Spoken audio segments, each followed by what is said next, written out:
ये आपके चुप रहने का ही परिणाम है कि सरकार ने लोगों को भगवान भरोसे छोड़ दिया है। जाइए पकड़िए कॉलर सरकार का और हिसाब मांगिए। तो विमान दुर्घटना के लिए सरकार ही जिम्मेदार है।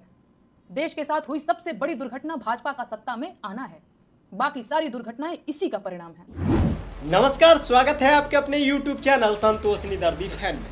दोस्तों, 12 जून को हुई एयर इंडिया की विमान दुर्घटना, जिसमें 265 लोगों की जान चली गई। इस हादसे ने पूरे देश को हिलाकर रख दिया है। लेकिन सवाल यह है कि क्या यह सिर्फ एक दुर्घटना थी या इसके पीछे लापरवाही और गैर जिम्मेदाराना रवैया। बता दें कि भोजपुरी लोक गायिका नेहा सिंह राठौड़ इस हादसे के बाद सरकार पर भड़क उठी है। इस खबर पर चर्चा विस्तार से करेंगे। इससे पहले आपको बता दें कि इस वीडियो का प्रायोजक है DBM म्यूजिक भोजपुरी। अगर आप भोजपुरी गाने सुनना और देखना पसंद करते हैं तो इस चैनल पर जाकर देख और सुन सकते हैं। फिलहाल इस चैनल पर एक गाना नेहा सिंह राठौड़ के विरुद्ध रिलीज हुआ है, जो स्क्रीन पे आपको दिख रहा होगा। दोस्तों, अब आते हैं खबर पर। दोस्तों, 12 जून को एयर इंडिया का एक विमान अहमदाबाद के मेघानी नगर के पास एक मेडिकल कॉलेज से टकराकर क्रैश हो गया, जिसमें 265 यात्रियों की जान चली गई। गृह मंत्री ने इसे महज एक दुर्घटना करार दिया और कहा कि इसे रोका नहीं जा सकता था। ये विमान सितंबर 2012 में एयर इंडिया के बेड़े में शामिल हुआ था, यानी लगभग 13 साल पुराना। अब सवाल ये उठता है कि जब कारें 10 साल में रिटायर हो जाती है तो 13 साल पुराने विमानों में यात्रियों को क्यों ढोया जा रहा है? क्या यात्रियों की सुरक्षा से ज़्यादा मुनाफा महत्वपूर्ण है?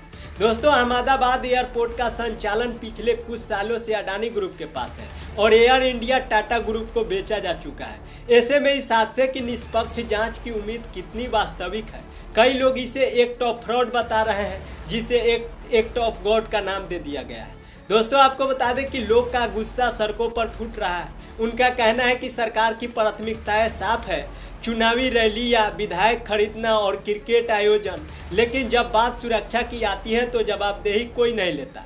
मणिपुर हिंसा, पहलगाम हमला, बारासोर ट्रेन हादसा, हर बार यही कहा जाता है कि हादसे नहीं रोके जा सकते। दोस्तों, सवाल ये भी उठ रहे हैं कि क्या सरकार की नींद तब तक नहीं खुलेगी जब तक और मौतें ना हो? बेरोजगारी, महंगाई और शिक्षा, स्वास्थ्य व्यवस्था की बदहाली के बीच सरकार की प्राथमिकताएं क्या है? क्या अमेरिका से ऑर्डर लेना या सट्टेबाजी को बढ़ावा देना? विपक्ष ने इस हादसे को सरकार की नाकामी का सबूत बताया है। उनका कहना है कि जब पहलगाम हमले के बाद भी सरकार रैलियां कर रही थी तो इस हादसे पर संवेदनशीलता की उम्मीद बेमानी है। दोस्तों, बता दें कि सोशल मीडिया पर भी लोग सरकार से सवाल पूछ रहे हैं। एक यूजर ने लिखा, 250 लोग जिंदा जल गए और सरकार को फोटो खिंचवाने से फुर्सत नहीं है। दोस्तों, इसी बीच मीडिया पर भी सवाल उठ रहे हैं। जब सैकड़ों लोग मरे तो एक जलने से बची किताब पर फोकस क्यों? और वो बाबा जिन्हें चमत्कारी माना जाता है, उन्होंने इस हादसे की पर्ची क्यों नहीं निकाली? दोस्तों, बता दें कि भोजपुरी लोक गायिका नेहा सिंह राठौड़ हमेशा ही सरकार से सवाल करती है और एक बार फिर से की है। दोस्तों, नेहा सिंह राठौड़ एक्स पर लिखी, हादसे नहीं रोके जा सकते, मणिपुर नहीं बच सकता, पहलगाम हमला नहीं रोका जा सकता, भगदड़ नहीं रुकती, सिर्फ विधायक खरीदे जा सकते हैं, सरकार गिराई जा सकती है, EVM हैक की जा सकती है, चुनावी रैली की जा सकती है, सिंदूर बांटा जा सकता है।